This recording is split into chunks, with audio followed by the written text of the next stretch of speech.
जहाँ जा रहे हैं वहाँ पे हजारों लोग भीड़ लगा दे रहे हैं। भीड़ से घबराहट नहीं होती। क्या पवन सिंह ज्योति सिंह को सपोर्ट कर रहे हैं? पवन सिंह का जन्मदिन मनाया जाता है, उसके दौरान उनकी माँ से एक सवाल पूछा जाता है क्यों नहीं है, तो पवन सिंह की माँ जो है वो जवाब देती हैं कि वो पैसा लेने के लिए आई थी, पैसा लेकर के वो चली गई। वो माँ है, वो जो भी बोले अच्छा। अभी हमारे साथ पावर स्टार पवन सिंह की पत्नी ज्योति सिंह है, जो आजकल बहुत सुर्खियों में, चर्चाओं में है। इनको काराकाट में अधिकतर देखा जा रहा है और कयास ये लगाए जा रहे हैं कि ज्योति सिंह काराकाट से चुनाव लड़ेंगी, विधानसभा का चुनाव लड़ेंगी। याद करिए वो दिन जब लोकसभा का चुनाव चल रहा था, 45 डिग्री टेम्परेचर थी। उस समय ज्योति सिंह ने नंगे पांव चल करके दिन रात एक करके मेहनत करके पवन सिंह के लिए प्रचार की थी। काराकाट में आपको अक्सर देखा जा रहा है और लगातार आप काराकाट और औरंगाबाद के बीच में रह रहे हैं, क्या रीजन है?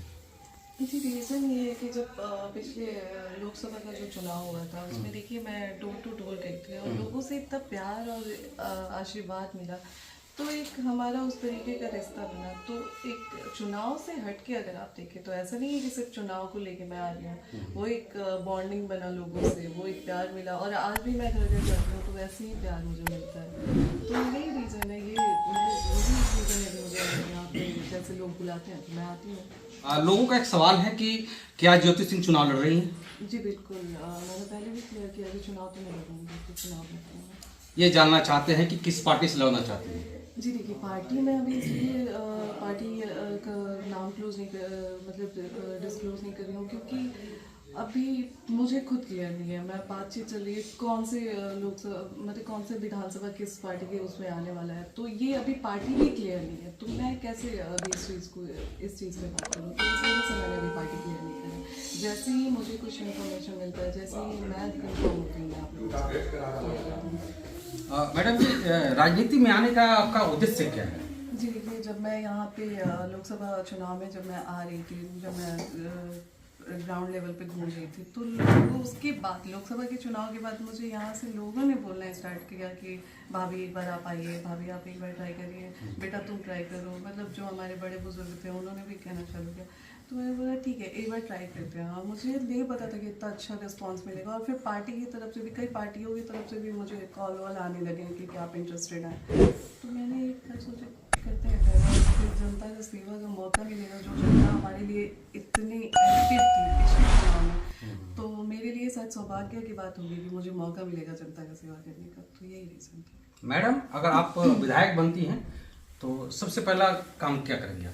जी देखिए, मेरा पहला काम होगा मैं महिला सशक्तिकरण, मतलब महिला को सेव करना, या फिर महिला जो चीज़ें, देखिए आज भी ना महिला को बहुत दबा के रखा जाता है। इस जनरेशन में भी ना महिलाओं की आवाज़, वो जो एक महिलाओं को मिलनी चाहिए, वो जगह, वो रिस्पेक्ट नहीं मिलता है। तो वो एक चीज़ मेरे लिए बहुत बड़ा मुद्दा है।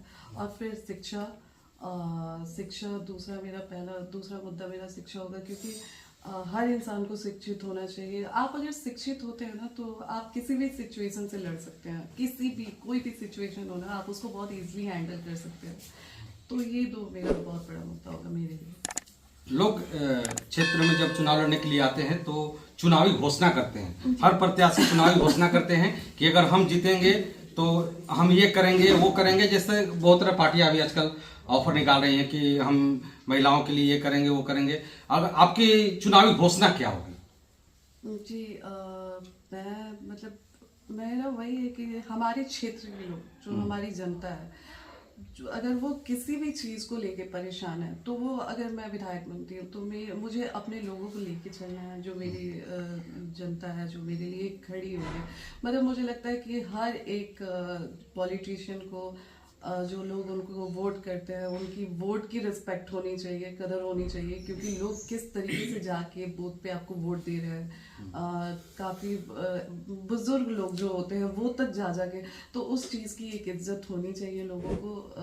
तो कई सारी चीज़ें, तो मैं लोगों के लिए खड़ी रहूँगी जहाँ जरूरत है। महिला सशक्तिकरण की बात की जाए अगर, तो बहुत आजकल महिलाएं प्रताड़ित हैं, बच्चियों सेफ नहीं है, मतलब जो लड़कियां हैं सेफ नहीं, उनके लिए क्या कदम रहेगा आपका? जी देखिए, मैंने पहले भी बोला है कि अगर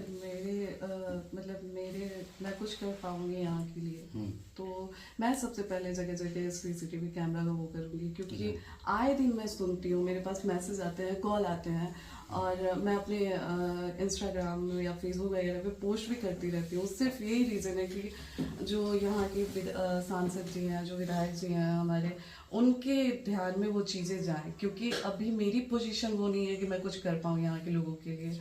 तो मैं जान के पोस्ट करती हूँ कि लोगों की नज़र में वो जाए, और जो अभी मैं नहीं कर पा रही हूँ, जो यहाँ पे ऑलरेडी हैं एक पोजीशन पे, तो वो उनके नज़र में जाए, वो यहाँ के लोगों के लिए करें। तो मेरा पहला वो चीज़ होगा कि आप हर जगह कैमरे की व्यवस्था होनी चाहिए, क्योंकि कैमरे की व्यवस्था होने की वजह से क्राइम करने वाला भी डरेगा और लड़कियां भी सेफ होकर निकल सकेंगी। तो ये मेरी सोच। चुनाव एक बहुत बड़ा चुनौती होता है, इसको कैसे देख रही हैं आप?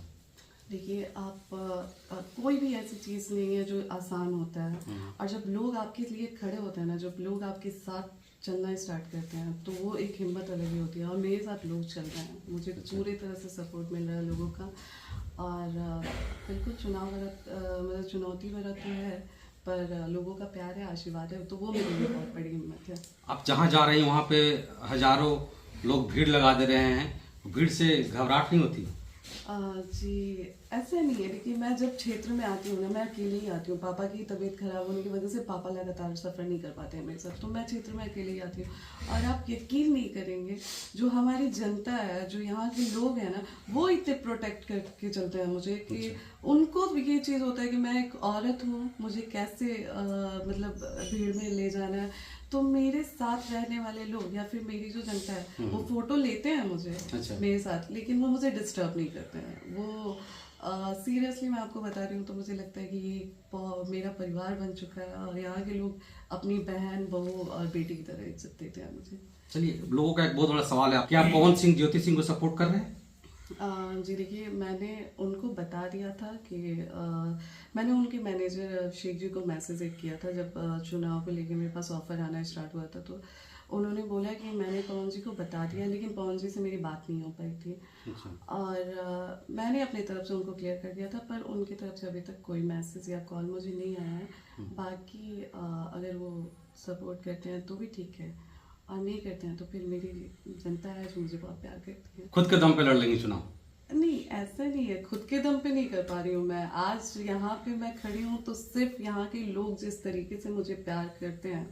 देखिए, चुनाव लड़ना कोई आम बात नहीं है, ये बहुत बड़ी चीज़ होती है, ये बहुत बड़ा डिसीजन है। और तब जब आप समाज में एकदम से अकेले पड़े हुए हो, तो वो ये मेरे लिए बहुत टफ डिसीजन था। लेकिन जनता मेरे साथ इस तरीके से खड़ी रही है, जनता का जो बैक सपोर्ट रहा है, वो मेरे लिए सराहनीय है। और आज वही रीज़न है कि मैं इतना बड़ा बोल्ड स्टेप ले पाई हूँ। और देखते हैं आगे महादेव की मर्जी जो। पवन सिंह का जन्मदिन मनाया जाता है, उसके दौरान उनकी माँ से एक सवाल पूछा जाता है कि ज्योति सिंह क्यों नहीं आई, तो पवन सिंह की माँ जो है वो जवाब देती हैं कि वो पैसा लेने के लिए आई थी, पैसा लेकर के वो चली गई। देखिए, कहते हैं ना कि टाइम मतलब समय को समय दीजिए, हर चीज़ क्लियर होगा। तो मैं अभी कंट्रोवर्सी नहीं चाहती हूँ। मैं नहीं चाहती हूँ कि, क्योंकि वो भी मेरा ही परिवार है, और वो इज्जत मतलब वो मेरी इज्जत भी, मतलब उनकी इज्जत मैं हूँ, मेरी इज्जत वो है। सही बात। तो अभी मैं कुछ नहीं कहना चाहती हूँ इस पे। हालांकि मैंने एक स्टेटस लगाया था अपने इंस्टाग्राम से कि क्या है क्या नहीं है, तो वो चीज़ें मैंने स्टोरी लगाई थी अपने, तो उधर से कुछ रिस्पांस आया नहीं, तो फिर ठीक है। अभी जब ऐसा, लेकिन इतनी बड़ी बात बोल देना मैडम, कहीं ना कहीं एक परिवार के लिए शोभा नहीं देती। देखिए, वो माँ है और वो कुछ भी बोल सकती है, वो माँ है, वो जो भी बोले अच्छा है। कोई टिक्का टिप्पणी नहीं, कोई टिप्पणी नहीं है। वो माँ है, वो हमेशा ही माँ रहेंगे, तो उनके लिए कुछ नहीं है उनके लिए। नहीं, वो जो बोला ठीक है।